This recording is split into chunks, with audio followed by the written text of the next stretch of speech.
Bonjour à tous. Bonjour à toutes. C'est le golf Parguy-Longchamp qui nous accueille aujourd'hui Oui. pour un comparatif de sandwedge. C'est un premier comparatif de sandwedge Oui, ça fait un moment. que nous allons réaliser aujourd'hui. Donc, aujourd'hui, ce comparatif concerne des sandwedges de type classique, qui généralement sont des clubs qui s'adressent plutôt à donc, des index allant de 0, je dirais, à 18, puisque c'est maître, expert. Wow. On peut éventuellement aller jusqu'à challenger. Ah oui, largement. Celui-là. Confirmé en tout cas. Ouais. Oui, il faut être confirmé. Voilà, donc maître expert confirmé. Voilà. Je dirais que c'est... Puisqu'en fait, il s'agit de sandwich pleins qui n'en profitent pas de technologies embarquées de type masse additionnelle en pointe et en talon de club. Voilà, dans ce genre de truc. Nous avons donc 4 modèles à vous proposer que nous avons mis en compétition, qui sont, je te laisse l'honneur, mon cher Quentin. Merci. Alors, on a le Cobra, le SB. Le Snakebite. Voilà, en 56 degrés. Un autre, ils sont tous en 56 degrés. Et ensuite, ils sont aussi, là, on le sait, c'est en 10 degrés de bounce avec semelle en S. Donc ça, c'est génial. Comparatif nickel. On a le Callaway, le Jaws Raw.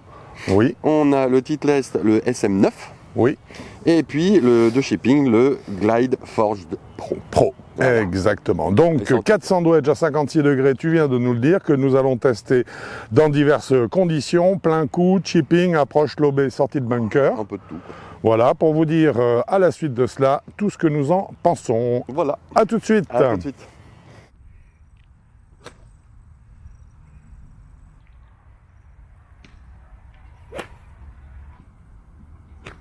Ah, pas mal. Ça y est, mon cher Quentin. C'est fait. Ces wedges-là, en tout cas. Ces 4 wedges. Alors, il y aura d'autres comparatifs avec d'autres modèles touchant également d'autres niveaux de jeu. Là, en tout cas, c'est un comparatif entre 4 modèles de wedge classiques qui sont des full body, c'est-à-dire que ce sont des clubs pleins, même s'il y a quelques petits ajouts de masse qui peut être fait pour l'équilibrage, en fonction des marques. Donc architecturalement, ce sont des clubs, je dirais, qui sont très similaires, voilà. Et on le sait, d'une façon générale, la différence que les fabricants proposent d'un de ces modèles à l'autre, ça joue principalement sur leur mode de striage. Voilà, le fraisage des stries. Le fraisage des les micro-stries, il y en a. Exactement. Il y en a un qui va le faire de façon rotative, l'autre qui va le faire en biais, en micro-stries, en biais, parce qu'il estime que... de toute façon, tout ça, ça se mesure par des taux de backspin. Voilà. Et à l'arrivée, on voit si le club a ou non une bonne accroche. Voilà. Et puis, ils font aussi l'apologie de leur semelle qui est la meilleure par rapport aux Voilà, mais qui sont toutes... Là, nous avons 4 semelles S. Voilà. Qui sont toutes, entre guillemets, qui ont la même vocation. Ce sont des semelles qui sont relativement versatiles. Et nous allons, bien sûr, pour chaque modèle, voir un petit peu ce que ça donne. Voilà, donc les 4 modèles, on les répète. On le répète, c'est les 4 modèles, donc c'est le Callaway Jaws Raw, le Cobra SB pour Snakebite, le Ping Glide Pro et le Titleist SM9. Et bien sûr, les 4 étaient en 56 degrés, 10 degrés de bounce, semelle en S. Alors là, on ne pouvait pas tomber aussi parfait, aussi égalitaire que ça. Voilà, donc pas d'architecture particulière. Non, et donc nous allons commencer par déjà juger, puisque nous avons comparé ces sandwichs aussi bien au chipping, sortie de bunker, coup lobé, plein coup standard. Coup standard. Donc enfin, on va voir maintenant catégorie par catégorie quel est celui qui, pour nous, a le plus de toucher, le plus de maniabilité, de tolérance. Voilà. Ça existe aussi sur un sandwich. Comment ils accrochent sur les grilles. Et surtout une accroche, bien sûr, qui nous permettra de juger de quelle est la forme de micro-strie la plus performante sur le marché actuel. Alors, nous allons commencer, mon cher Quentin, par le Callaway Jaws Raw. Alors, le Jaws Raw, très bien. Alors, on va donner à la fois le spin et l'apex. Très bien. Le spin, c'est le maximum qu'on ait eu. Oui. Enfin, moyen qu'on a eu, plutôt, pardon. Oui. Et l'apex, c'est aussi la moyenne sur un coup standard où on était à des vitesses à peu près de 70 miles. C'est ça, exactement. Pour que ce soit le plus neutre possible. Absolument. Donc, le Callaway, il avait un spin en moyenne de 6700 tours minute et un apex de 20 mètres. ce qui est logique. Absolument, c'était tout à fait, en tout cas c'est ce qu'on a noté, hein, 6007 pour 20 mètres d'apex. Effectivement, la hauteur était logique par rapport à nos amplitudes de swing pour aboutir à cette vitesse dont tu parlais de 70, on était entre 68 et 72 à chaque fois qu'on a pris ce data-là, c'était ça. Donc on avait 6007, 20 d'apex. Si on va voir maintenant du côté du Cobra Snakebite, alors c'est un modèle 2023 également. Hein. Voilà, on était en moyenne à 7050 tours minutes et puis un apex de 25 mètres. Donc un petit peu plus de spin et tout de suite ça plus de hauteur. Eh ben oui, parce que les deux sont liés, hein, bien sûr. Ensuite nous avions le Ping Glide Pro, lui c'était 6200 tours minutes pour 21 mètres d'apex. D'accord, donc on est toujours dans cette gamme à peu près des 20 mètres, 20-25 mètres hein, sur les apex de ces 300 wedge. Et pour finir, on avait le Titleist SM9. Oui, qui était à 6000 tours minutes pour un apex à 21 mètres. 22. À 22 mètres. Excuse-moi. Voilà, alors donc ça se tient à peu près dans un mouchoir de poche. Pourquoi est-ce qu'ils attaquent pas les 10 000 tours minutes? Bah parce que ça donne trop de spin et les balles reculent de trop. Oui, et puis le spin est le backspin en tout cas est un effet qui est un effet involontaire, il faut le savoir. Ça dépend que du toucher de la balle. Ça dépend de la quantité de loft. Là, on avait des lofts équivalents. Ça dépend de l'angle d'attaque. Nous n'avons pas modifié nos swings, les angles d'attaque ont été constants. Et ça dépend bien sûr de la vitesse. Hein, plus le club va vite, plus la balle remonte vite sur le club, plus le taux de spin est important. Mais là encore, nous sommes sur des vitesses constantes. Donc, je dirais qu'il y a une grande cohérence entre les 4 modèles à ce niveau-là. Et je trouve que le spin est cohérent. Ça, on verra plus tard, parce que quand on met trop de spin, dès qu'on a un drapeau au fond de green et qu'on a trop de spin, la balle tombe pas trop loin du drapeau et recule de 10 mètres. Pas l'intéressant. Vraiment, ce qu'il faut rechercher, c'est qu'une balle qui tombe sur le green, qui pitch. Donc après, n'oubliez pas de relever vos pitchs. Et puis, qu'elle s'arrête le plus vite possible. C'est ça le mantra. C'est pas elle tombe, elle roule, ou elle tombe, elle recule. C'est elle tombe, elle s'arrête. Elle s'arrête, exactement. Maintenant que nous avons ces chiffres, notamment de backspin, hein, de taux de backspin, eh ben, on va pouvoir commencer à s'attaquer à la tolérance de ce sandwich. Mon cher Quentin, une question pour toi. Quel est de ces 4 modèles le modèle qui a été le plus tolérant? Pour moi, c'est le Cobra, sans hésitation. Le plus tolérant parce que très facile à jouer. On pouvait décentrer la balle quand même. Et puis, la balle n'avait pas d'aberration au niveau de changement de distance. Donc il y avait une régularité dans la trajectoire malgré un changement de frappe, on va dire, de contact. Donc moi je l'ai trouvé, pour moi c'est le plus tolérant. Alors je dirais que c'est également, effectivement, hein, c'est celui qui fait qu'on a le moins d'écart possible, même si on a fait nous un écart de centrage à l'impact. Hein par contre, on verra en termes de sensation que ça se paye, hein, forcément. Voilà. Ma phase communicante. Mais par contre, effectivement, c'est celui qui, pour moi, en termes de tolérance, était le plus pratique. Absolument. Le plus efficace. Le plus efficace, exactement. Voilà. Est-ce que tu aurais un classement de numéro 2, numéro 3 Alors, pour moi, il y en a... En fait, il y a une égalité après. C'est le Callaway Jaws Raw et le Titleist SM9 qui pour moi sont tous les deux équivalents. Ils sont assez tolérants, je trouve. Ça se paye un petit peu au niveau du toucher aussi. Mais ils sont très tolérants, mais un petit peu moins on commence à avoir un petit écart de distance sur les petites distances, notamment sur le chipping, sur le wedging, à distance jusqu'à 20 mètres. Au décentrage, ça se sent. Au décentrage, ça se voit surtout au résultat. On sent un petit peu plus, mais surtout on voit le résultat, on peut prendre 5 mètres en plus ou en moins. Donc c'est un peu gênant quand on décentre un peu trop. Donc tout de suite, ça indique un petit peu pour quel style de public c'est prévu. C'est prévu, hein, tout à fait. Oui. Et donc, et le ping alors? Et le ping, alors lui, pour moi, ça a été le moins tolérant justement. Ça l'est, tu as raison. J'ai vu des écarts de distance très très rapides, quelle que soit la distance qu'on ait à faire au niveau du décentrage. On décentre un peu tout de suite, que sur le petit jeu, moyen jeu, grand jeu, hop, un écart de distance flagrant. Dès qu'on décentre la balle. Donc là on est sur un sandwich qui demande d'être vraiment précis, pointu. C'est celui qui met la barre, là, je trouve, qui a mis la barre le plus haut sur l'ensemble des wedges, concernant cette tolérance, justement, parce qu'en fait, il est très très fidèle, et donc il est fidèle à la moindre déviation aussi de la phase de club, ou désorientation de la phase de club. Ça, je suis d'accord. Voilà, c'est un très bon toucher. Après avoir jugé simplement de la tolérance de ces clubs, nous avons déjà quelque part des premiers points à distribuer. Donc on se retrouve bien avec le Ping Glide Pro qui va prendre un point, donc qui est le plus en bas. Hein. Voilà. Ensuite, nous avons à égalité le Jaws Raw et le Titleist SM9, toujours au niveau de la tolérance, qui vont prendre 3 points chacun. Et le grand vainqueur, niveau stabilité, le Cobra Snakebite, qui va donc prendre 4 points dans un premier au niveau temps. de tolérance. Hein, tolérance, exactement. Et du coup, maintenant, nous allons attaquer le classement ou la distribution des points concernant la maniabilité.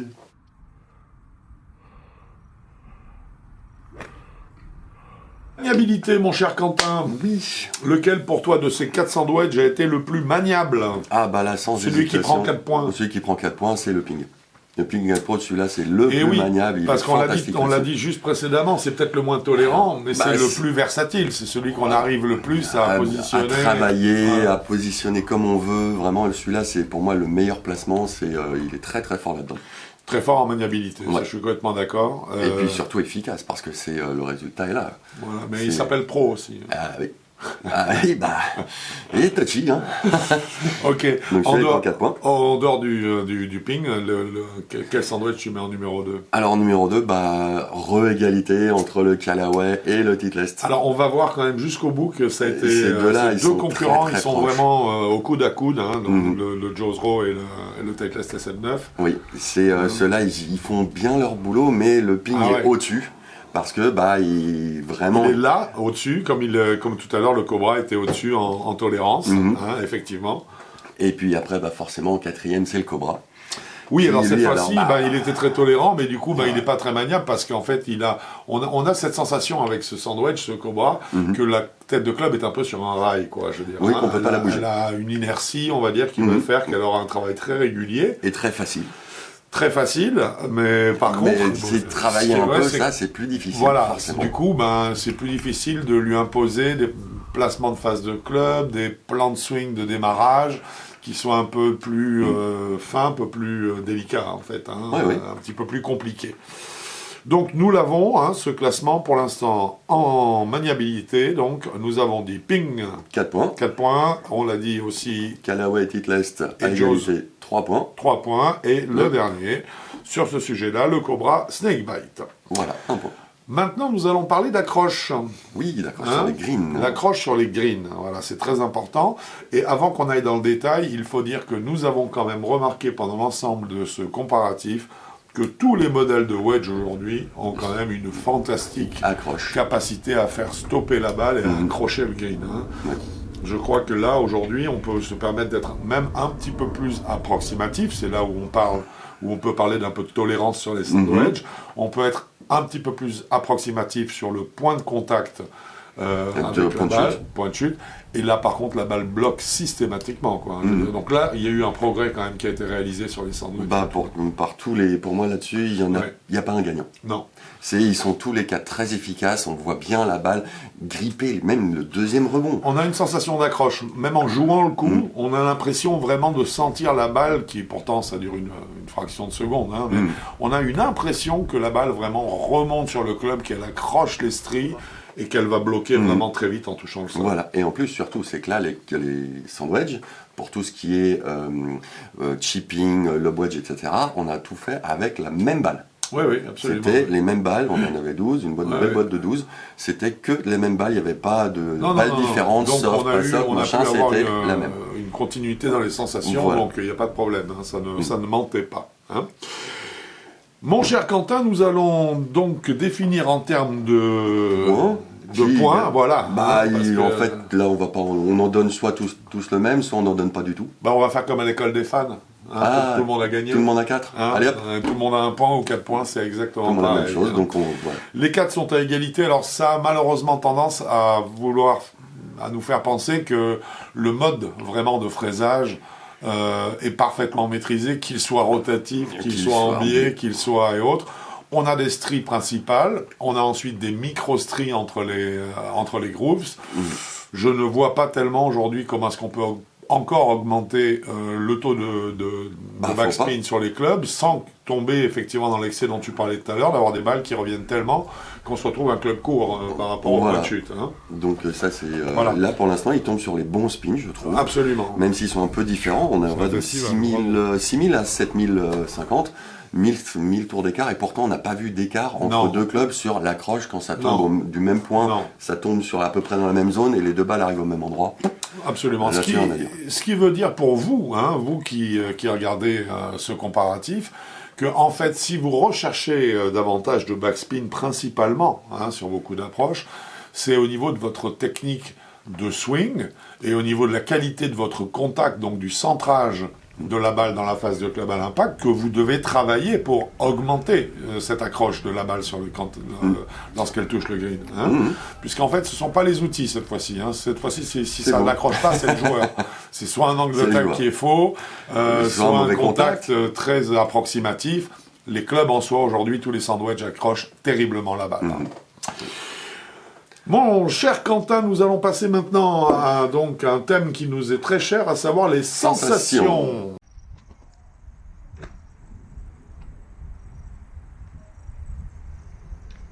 Sensations donc, alors mon cher Quentin, on va faire chacun notre classement en sensations et chacun va donner sa justification, expliquer pourquoi est-ce qu'il a utilisé ça.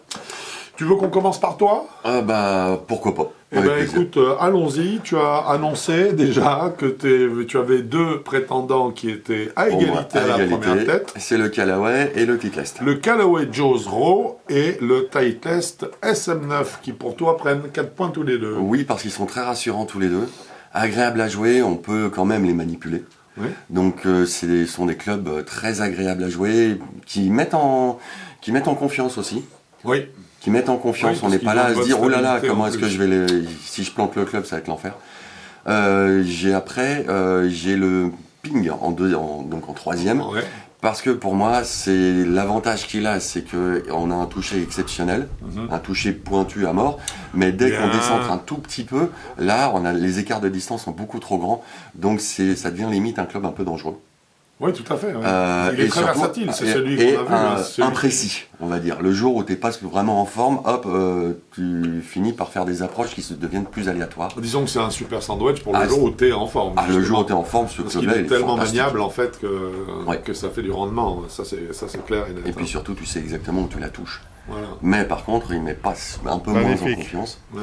Et puis, forcément. Voilà. Forcément, ouais. Et en dernier, il y a le Cobra, puisque même s'il est super facile à jouer, il n'est pas très maniable.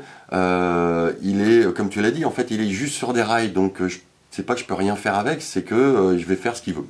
Il vaut mieux faire ce qu'il veut. Voilà, et je vais faire des bonnes distances, hein. Après ça dépend de l'amplitude, etc.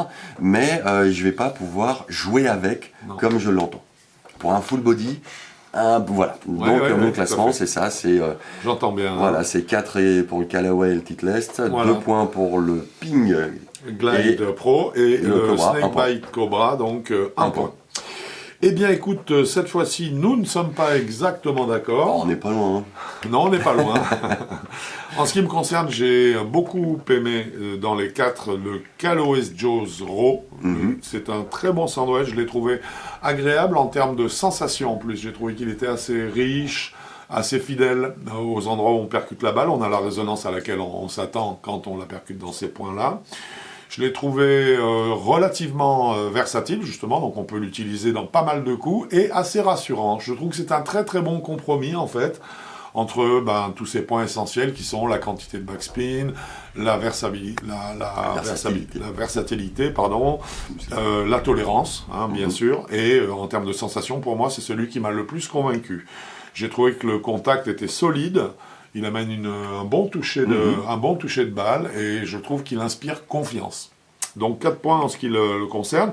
Mon deuxième choix, moi, se porte sur le Titleist SM9 parce que je trouve qu'il est bon partout. C'est-à-dire qu'en fait, il ne nous surprend jamais, il est toujours efficace dans tous les secteurs de jeu.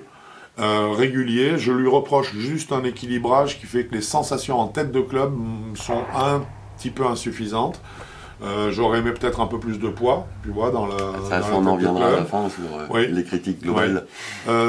Et puis également un petit peu plus une résonance un peu plus riche, j'aurais aimé en fait, hein, donc sur ce Titleist, ce SM9. Donc pour moi, il prend 3 points.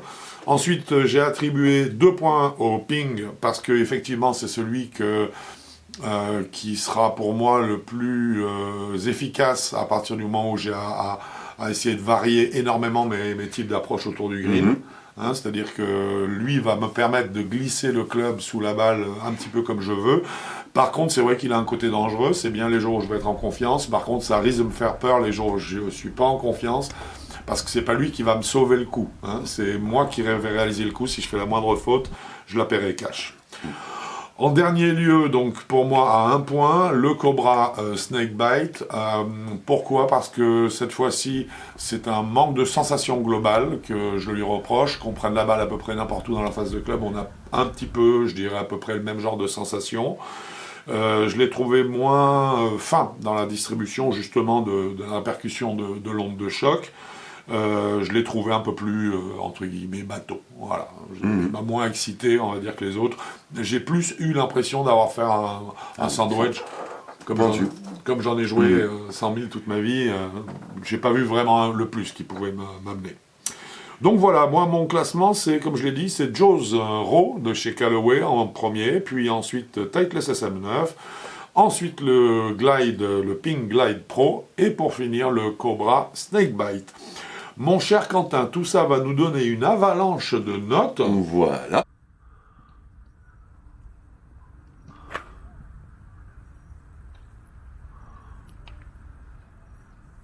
Tous ces chiffres, on va maintenant les additionner. Oui, mon cher c'est déjà Quentin. Eh ben,